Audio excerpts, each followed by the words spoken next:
بسم الله الرحمن الرحيم قل أوحي إلي أنه استمع نفر من الجن فقالوا إنا سمعنا قرآنا عجبا يهدي إلى الرشد فآمنا به ولن نشرك بربنا أحدا وأنه تعالى جد ربنا ما اتخذ صاحبة ولا ولدا وأنه كان يقول سفيهنا على الله شططا وأنا ظننا أن لن تقول الإنس والجن على الله كذبا وأنه كان رجال من الإنس يعوذون برجال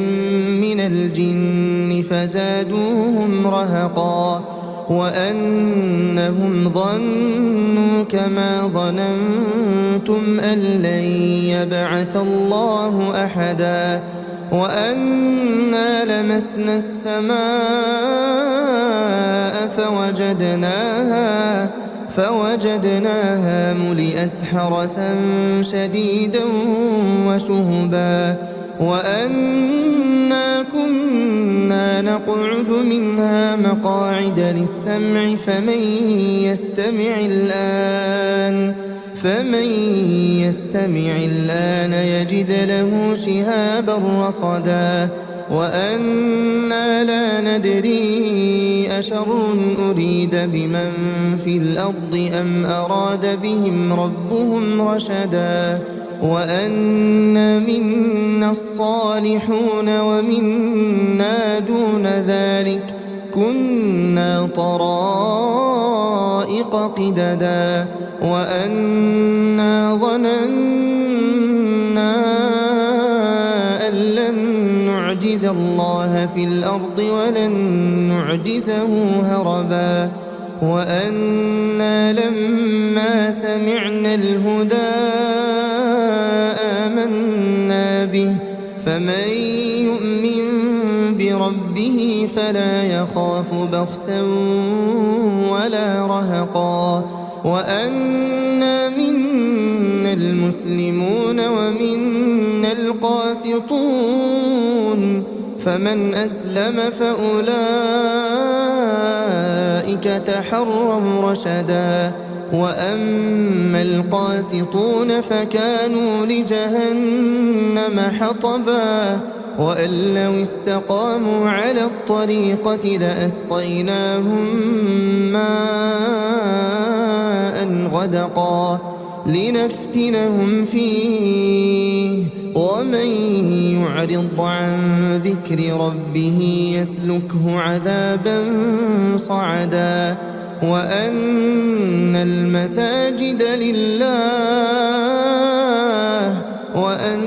المساجد لله فلا تدعوا مع الله أحدا وأنه لما قام عبد الله يدعوه كادوا يكونون عليه لبدا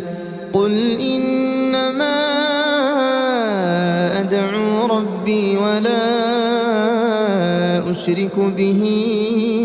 أحدا قل إني لا أملك لكم ضرا ولا رشدا قل إني لن يجيرني من الله أحد ولن أجد من دونه ملتحدا إلا بلاغا من الله ورسالاته ومن يعص الله ورسوله فإن له نار جهنم خالدين فيها أبدا حتى إذا رأوا ما يوعدون فسيعلمون من أضعف ناصرا وأقل عددا قل إن أدري أقريب ما توعدون أم يجعل له ربي أمدا عالم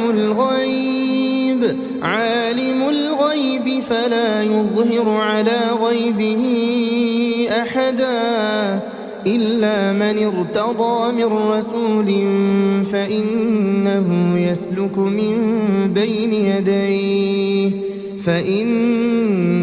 يسلك من